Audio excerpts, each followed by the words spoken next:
Ассаламу алейкум, дорогие друзья, уважаемые зрители и подписчики канала. Эта запись производится 26 января 2018 года.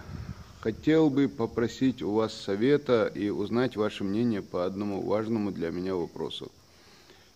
Канал Даймох Онлайн, который вы сейчас смотрите, он изначально, когда я его открывал, планировался и позиционировался как чисто чеченский канал, национальный канал, на котором я собирался именно на чеченском языке выкладывать как разные новости, так и разные, скажем так, моменты из жизни народа, в том числе там результаты каких-то проверок, информации, поисков. Ну, примерно, если вы смотрите канал, то вы знаете, что здесь бывает. Очень скоро я понял, что чисто чеченским канал, может быть не сможет, потому что, как минимум, в Чеченской Республике живут представители многих других национальностей, которые, оказывается, тоже смотрят канал и которым тоже это интересно. Опять же, наши братья из соседней Ингушетии, они, слава богу, понимают чеченский язык, мы друг друга хорошо понимаем, поэтому можно сказать, что это вайнахский канал, Далмула.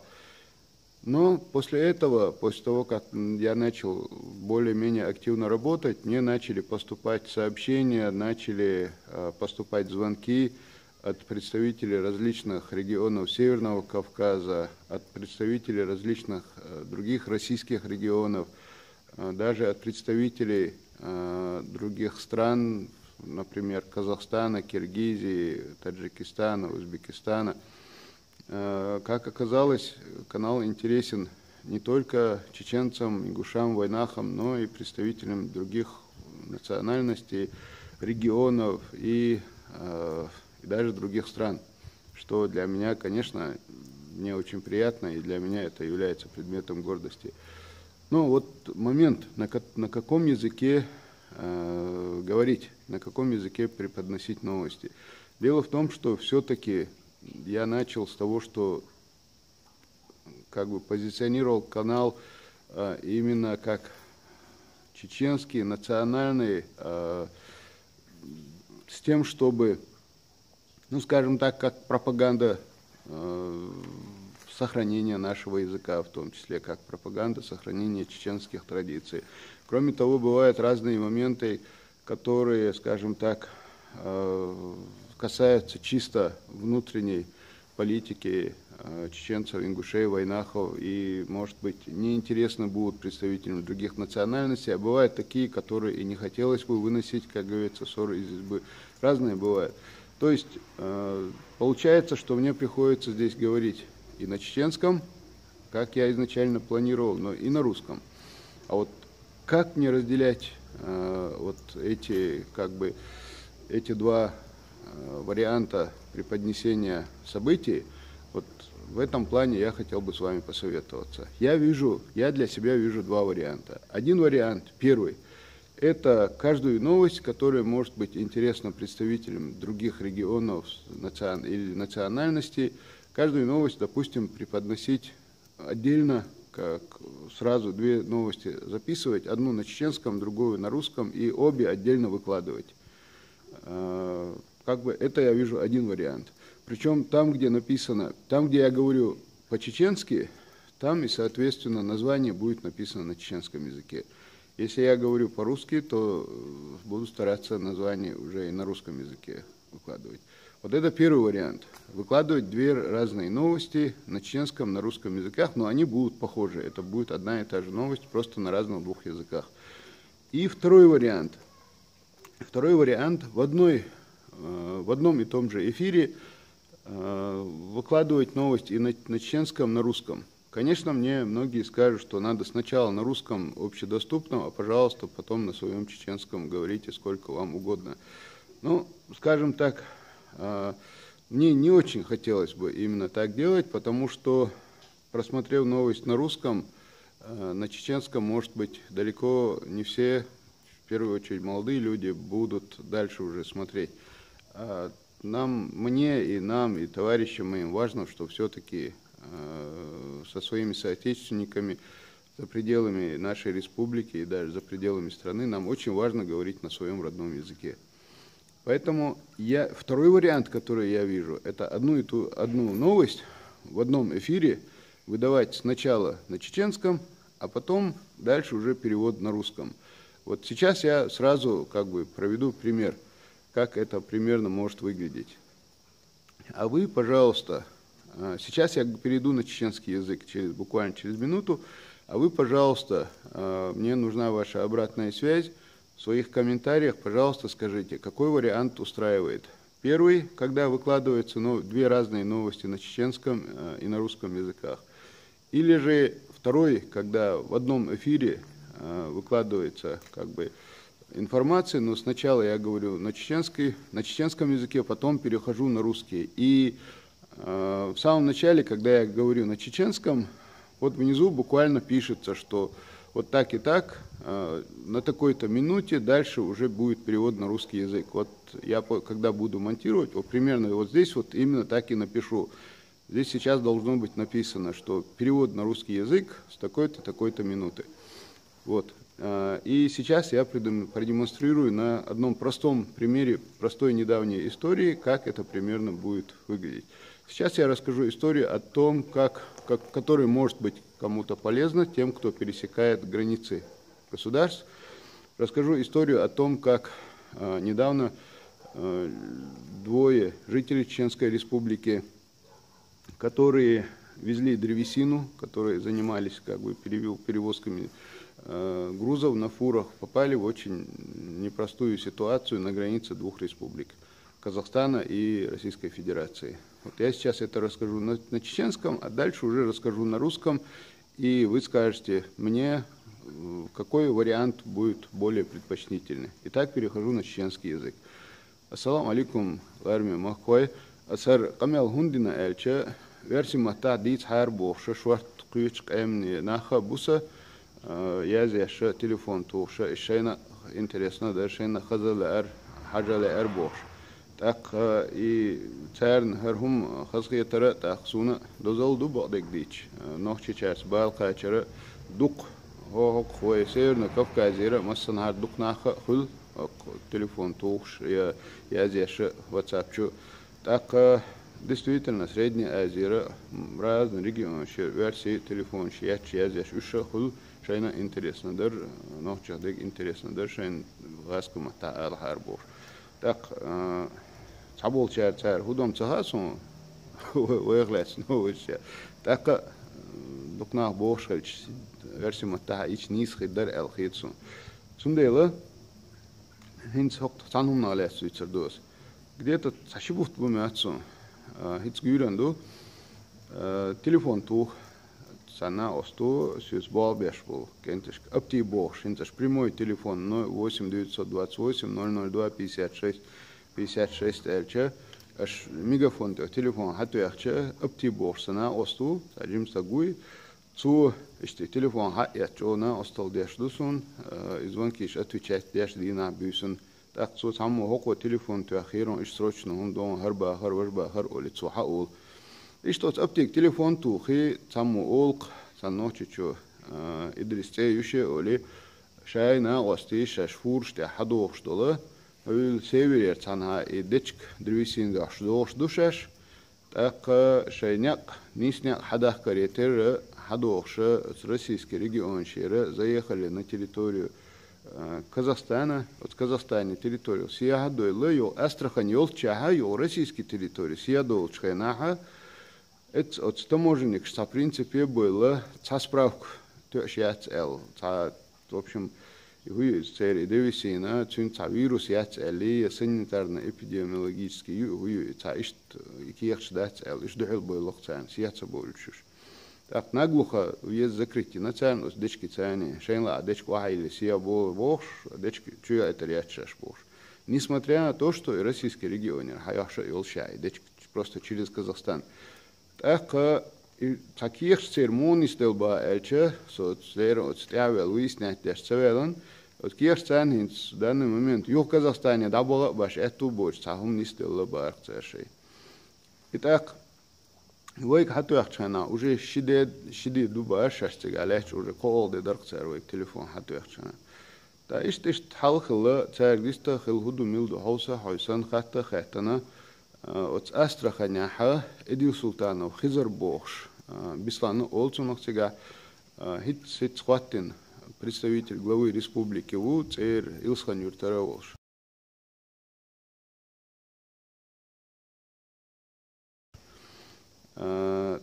Цинк телефон ту ишт ситуацию оцен дана остал хирдаря цушин ишт таможня больше нах бу цаласкаш бу حاجة روشة دلور دو الخيتشين إلا إتار سوازي ولي يهودو ميل دو حاجة أتشين بوش بولتا موجين شخص كتار سوازي ولي يخ تليفون حتى وقتو أتار دوك اشتغا غو نشينا دوك بانيكا يحكن دوك نا قد كلشات بنا باختار دوك نا يغو ديخا باختار وبشم جين دي الله باختار وق انت أتيوق يقول السيادة اتو تسهلشات بحر واتشا أول باختار أسكتشو تارنا كيختش نيستا دي تسير وقر داتسال تاق единственное, цаам ду нагасан уж юг дабогана, от юг Казахстане дабоган шико дедеккан итига цана соца соцун уж юг сиябалаха заранее встретить бина ки сонох ца хабашца дучу сиябогор буша годи душа ол цаскачу.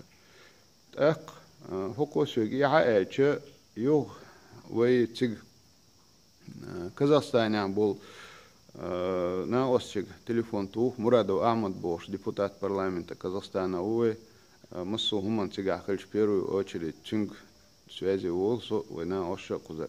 Ахмадик телефон туа связи дочь иште ситуацию, уж нагасан юх диях боулах, цан цигах цанба безарбу ждана остал хирдари эльче, Ахмад цигшина ош сани связи воли циг от границы гени очи стагалию, цигах نوخشي بو شاتاك ألا تار حوشل ديردو تار ليلو ديرسول كويلوردو تار تار يوشون تاغو ديردو يوش نغاسن تكسي يورنيا سيابولا أولي Казахстане يوش تلاتسكي تشخلو ويوجري но хер Хизара представитель главы ВОЛ Астраханской области из юг царт эвиоди царт связи воли да хажи сахажи царь и как выйти из этого положения эла исправка цахальчу ила было оккердат югда диз элче Хоку худо и идриси на остха юцициг машинштеги ты хау ее Астраханской области.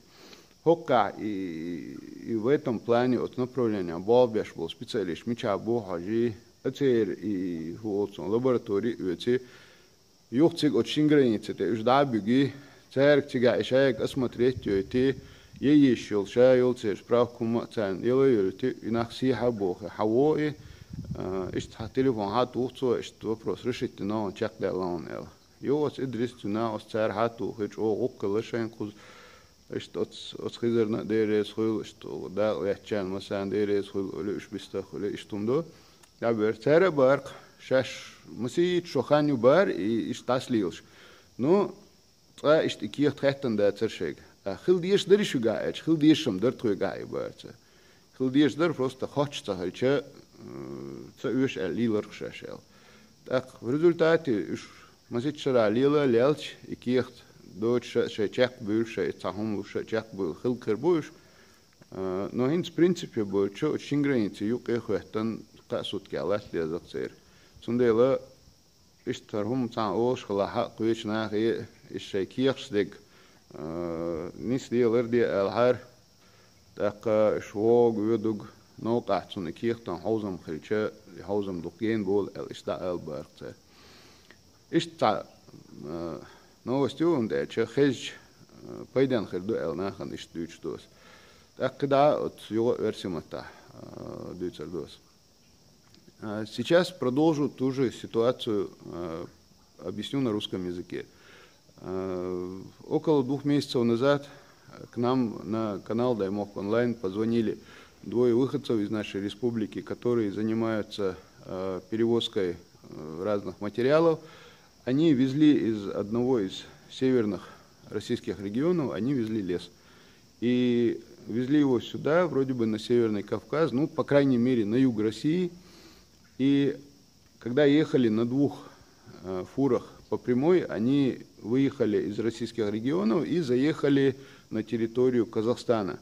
проехали значительное расстояние по территории Казахстана и в районе Астрахани собирались снова выехать на территорию Российской Федерации, но здесь их остановили. Таможенники, пограничники, которые там были, которые осматривали груз, остановили их по причине того, что у них не было одной справки о том, что этот лес не содержит какие-то вирусы. В общем, наверное, это была справка санитарно-эпидемиологической службы, даже выговорить трудно. И получилось так, что из-за этой справки их на территорию Российской Федерации не пропускали. На тот момент, когда они нашли номер и позвонили нам, шли уже 3-й сутки.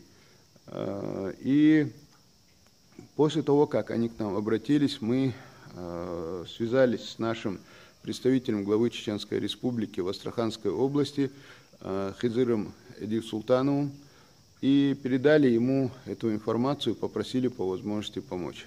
В результате, когда после выяснения всех обстоятельств представитель главы республики в Астраханской области решил вопрос самым правильным, самым простым образом. Он нашел в Астраханской области соответствующую службу, которая обратился к ним, взял оттуда бригаду, с этой бригадой выехал туда на границу, и вот на нейтральной, так сказать, территории между двумя границами они осмотрели этот лес, провели необходимые экспертизы, вынесли решение, дали этим людям справку о том, что лес не представляет опасности. И после этого уже эти двое водителей-дальнобойщиков смогли проехать на территорию Российской Федерации. Ну и, соответственно, поблагодарили человека, который им там помог. Это представитель главы республики в Астраханской области. И просили передать людям, которые так ездят, которые пересекают границы, о том, что ситуация у них была такая, что они много лет вот так вот пересекают границы, много лет возят тот же лес по разным странам, разным регионам, но никогда у них эту справку не спрашивали. При этом они знали, что она у них должна быть. В результате получилось так, что когда все-таки про нее спросили, они простояли между двумя границами на нейтральной территории около 3 суток.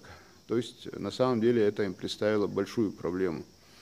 Поэтому просили передать совет, чтобы другие люди, которые, возможно, вот так вот ездят, которые пересекают границы, готовили и держали у себя все необходимые документы, несмотря на то, спрашивают их на границе или не спрашивают, потому что это важно, потому что это закон, а закон нужно соблюдать. Если закон не соблюдаешь, рано или поздно появляются проблемы.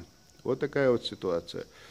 Даже вот эту вот историю я рассказал сейчас просто в качестве образца, примера, только для того, чтобы объяснить вот эти вот два момента. Возвращаюсь к началу своего повествования. Какой вариант лучше? Первый вариант – выдавать две разных новости на чеченском и на русском языках, новости или любой эфир, скажем так, который я здесь выдаю. Кроме того, что касается чисто чеченской тематики или войнахской, чеченской, ингушской. Или же выдавать новость в одном сообщении, в одном эфире, но сначала чеченскую, потом русскую. Какой вариант легче, какой вариант предпочтительнее? Вот в этом плане мне хотелось бы попросить у вас совета. Большое спасибо заранее тем, кто отзовется и скажет свое мнение, потому что это для меня очень важно. И буду рассчитывать на ваше содействие, на ваши советы. Всем счастливо, до свидания. Дал это был Масейра, Адика Йольшу, Шанхита Гия Захараш. Салам Ашал Думасага.